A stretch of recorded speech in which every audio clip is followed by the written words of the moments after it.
The next step in the layer by layer method, if we look at this, first step is which is basically rotating all of these to get the cross on the top layer. This is what's called the L formation. You can have the L, you can have the line, or you can have the dot. That's just how many is already there. But the algorithm is the same. Put the one that's in to the left, and then whichever one is either going to be back or to the right over here. Hold it here and do F R U R I U I F I. If you have the L, you'll end up with a line. One more, F R U R I U I F I will get you the cross. Then it's a matter of orientation. The way that I do it is put one in, see if you can have two in. Try to make it where you have two in. If you have two in, hold it in front of you, do a UI, and then do the algorithm RU, RIU, R2U, RI, then do a 2U, and these will all be in fine. Now, the supercube variation of that with the last layer is the same thing. We happen to have the L over here. How lucky is that? And we just do the same thing. Now at this point you may want to orient it appropriately, this white stripe down to here. So same thing, to the left and back, F R U R I U I F I will get us predictably the line. F R U R I U I F I will get us the cross. Now the issue with this is that because this has a specific orientation, this is fixed. Can't move the center. Here, you notice that I could move the center any way I wanted to line things up the way that I wanted. Can't do that here. So instead what I have to do is I have to understand that according to the law of cubes, I can only do an even number of swaps. And because this is not going to have parity problems, I know that either one of these is going to be lined up appropriately or none is, but not two lined up and two not lined up. If I do get that, then I have another problem which is discussed at other times, which appears to be parity but is a fallacy of false equivocation. We're not going to get that with this puzzle, and you can see predictably there's one that's in and three that are not, as you can see here. So you find the one that's in, and once you do that, you just do the same algorithm here, which swaps these guys. And it's going to be an even number of swaps. 1, 2, something like that. But if two were in, it would just be an odd number swaps, and that ain't possible. So hold it here, RU, RIU, R2U, RI, and eventually U, RIU, R2U, RI, you will find that it comes in and your cross is fine. So how do I translate that with this guy? Let's get our orientation again here, 6 on top, 1 here. Now that we have all of these oriented, we're going to do our last layer. So let's just bring this over here where it's supposed to be. Actually, it's supposed to be here. And now how do I know what's rotated and what's not rotated? How do I know when I have the L or the line? Well, we're going to use some inductive reasoning. And we're going to ask ourselves, does it make sense to be where it's at? So let's take a look at this 2. If this 2 were rotated correctly, then it should be over here. If this is over here, then this 2 will be lined up correctly. This is an upside down 9, which is fine because this over here needs to be an upside down number. It's not a 6, it's an upside down 9. So this makes sense. Because of that, I'm going to assume that this is correct. This is not upside down, which means these two must be upside down because you can't get the same number. But let's not be so hasty. Let's continue our deductive reasoning process here. If this were correct, this would come down here because then the 2 would be right side up. This is right side up. It's supposed to be upside down, so I know this is incorrect as is. So this must be flipped. Let's go just to the left to this one here. Well, what if this comes over here? Well, this is an upside down 6. So it would appear that this is correct. I can say, well, this is correct. This can come over here, so this must be right side up. However, these both can't be right side up because I can't have two 2's. In other words, this can't come over here, and this can't come over here, and just say that they're fine. One of these cannot be correct. What about this one over here? This is a 9. This would have to come over here, and we have an upside down 3. So you could say, well, maybe this is correct. So what are we going to do? Well, I'm going to be a little arbitrary about this, and I'm going to say either this is correct or this is correct. If this is correct, it belongs over here. If this is correct, because this is upside down, it belongs over here. So what if I just said these two were correct? Or alternatively, I can say this is correct, and this would belong over here. Well, why don't we say these two are correct, because that's my L, okay? And it gives me the same situation as these guys over here.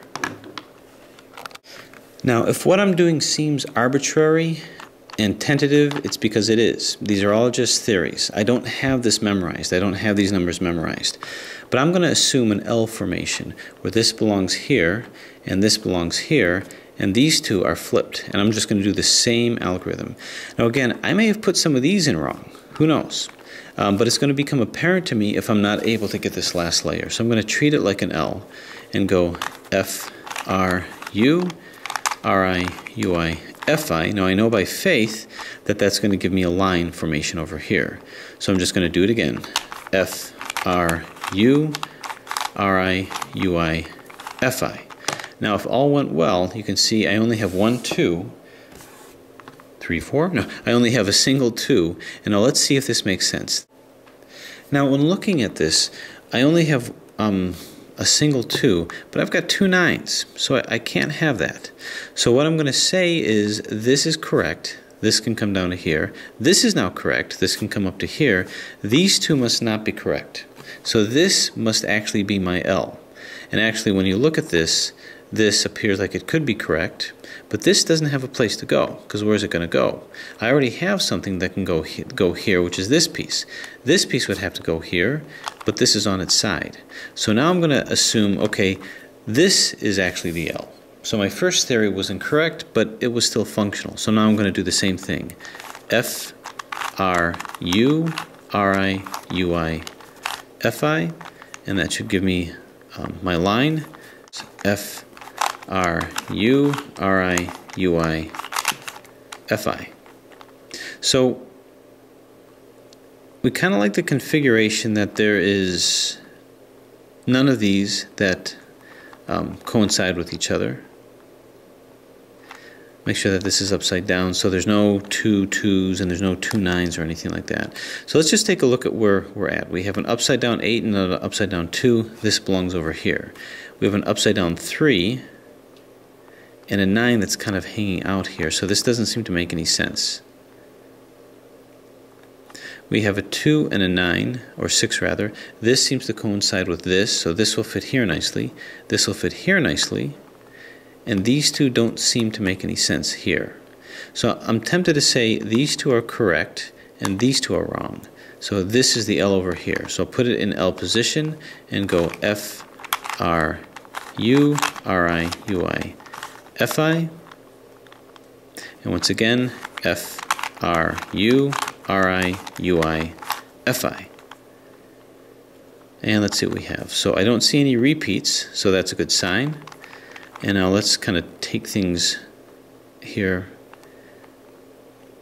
Okay, so this is a 9. So this has to come up to here, and this is upside down. So this will find a nice home over here. This upside down 3 will find a home over here. This is a 6. This 6 will come over here. This upside down 2 will find a nice home over here. This is an upside down 8. This will come over here. This upside down 2 will come over here. And this 2 will come over here with this upside down 9 to come over to here. Yeah.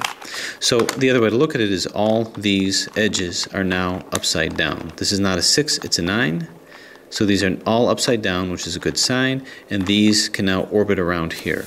Now notice I purposely went through various trials and tribulations just so you can understand the reasoning, because I will assume that a lot of you are getting stuck on this last step. So have a theory of what you think the L is. Go ahead and do the algorithm, take a look. If you're seeing 2 of any one, then that's not correct. Or if you see that they're not upside down, that's not correct. So just keep playing with it. So now just like with this, what I want to do is, knowing that the laws of what the laws of the cube are, either none of them are oriented correct with the center, or one of them is. Right now, none of them are. It's the same algorithm. R, U, R, I, U, R, to U, R, I, and having the faith of how things are supposed to be, there's only going to be one that's in. Is it this? No, because this is a 6, not a 9, so it's an upside down 6. This one is.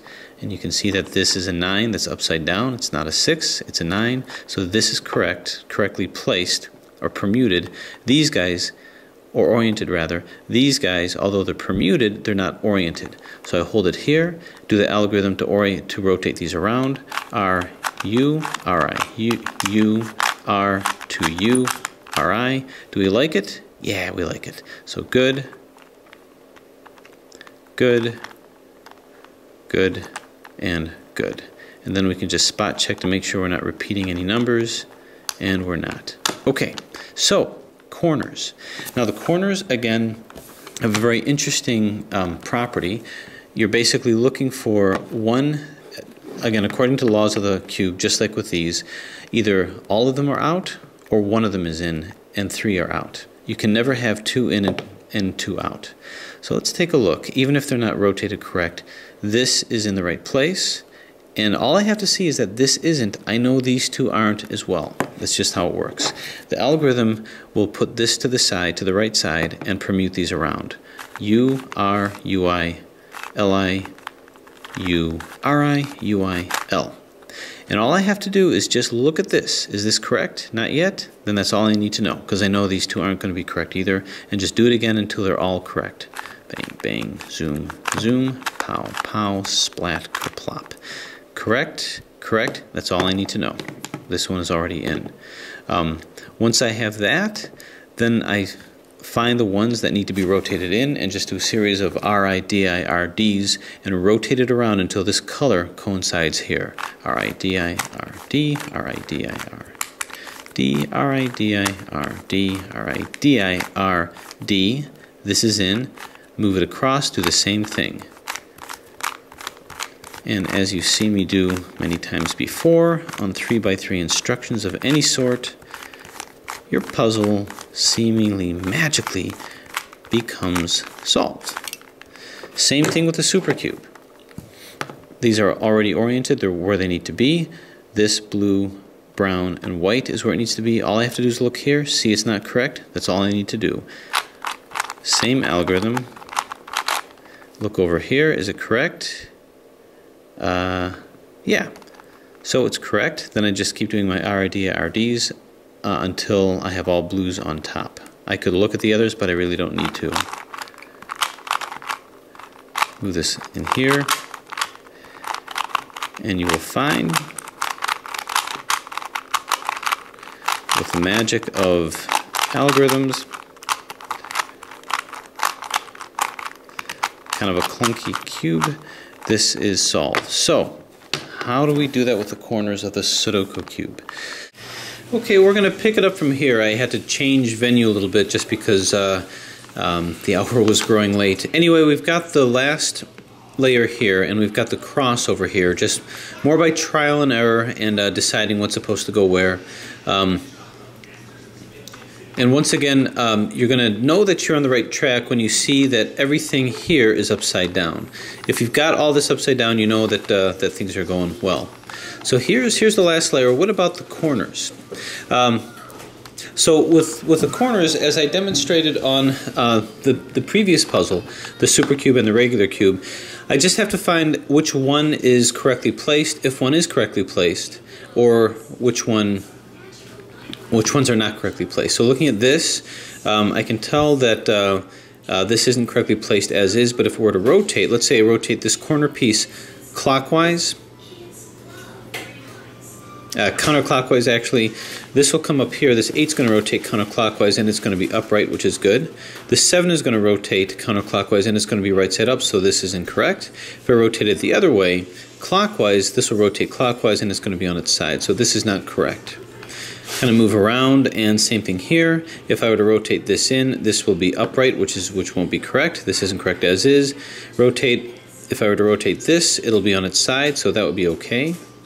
This will rotate if it's a counterclockwise rotation. Imagine this rotating counterclockwise, and that's going to be on its side, so this side isn't right. How about over here? Same thing here. If I were, this isn't right here. If I rotate this here, this will be right side up when it should be upside down in conjunction with everything else, so that's not correct. If this were to rotate, this also wouldn't work. And as I look here, same thing here. If I were to rotate this, this 4 would be incorrectly proportioned. So it appears that none of these are in. So what I'm going to do is I'm going to do the algorithm just to spin these around and see if I can get anything to make sense. So forward, forward, bang, bang, zoom, zoom, pow, pow. And really it's exactly the same kind of an algorithm. So let's take a look and see what we have. Looking here, we see this is right side up, just like these, so that's looking pretty good. This is upside down, so that's looking good. And this is a 6, actually. It's an upside down 6, which looks like a 9, so this is good. So this appears to be correctly placed. Now the question is, did I get lucky and all the rest are correctly placed? Rather than look at all of these, all I need is 1. So I look at this is correctly placed. If this is also correctly placed, then I know the rest are. If this is incorrectly placed, I know that it's not, but I at least have this one that I can keep on the right side. So let's take a look at this. You can see in this orientation it's not correct. If I rotate this counterclockwise, this 9 will come and turn over to here, so it's also going to turn counterclockwise. So yeah, that would be correct, but this 5 is going to end up on its side, so that's not correct.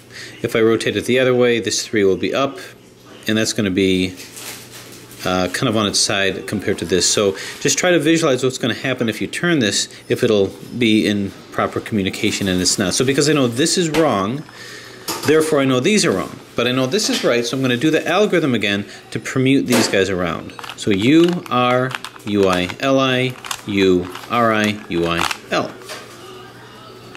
And then we take a look. I know this is right. Is this right now? Well, not the way it is here. If I rotate this counterclockwise, this 5 will also rotate counterclockwise and be up here, and which will be upright, so that's good. This is going to end up on the side, so that's not good. If I do it the other way, this 5 will end up over here, but upright when it's got to be upside down, so this is wrong. So I'm still not where I need to be, so I just do it again. Forward, forward, bang, bang, zoom, zoom, pow, pow. Okay. I know this is right, once again. What about over here? Well, let's see what happens if I were to rotate this counterclockwise. This 6 would rotate counterclockwise also and be up, which means it will be right side up, so that's good. This will rotate, yeah, so that'll be good over here. This 5 will rotate counterclockwise, that'll be on its side, so. But what happens if I rotate it clockwise? Well, if I do that, this will rotate here, this will rotate clockwise, and it'll be in the proper position here, so this 5 will be right side up in this configuration. Imagine this rotating here, this 5 will be fine.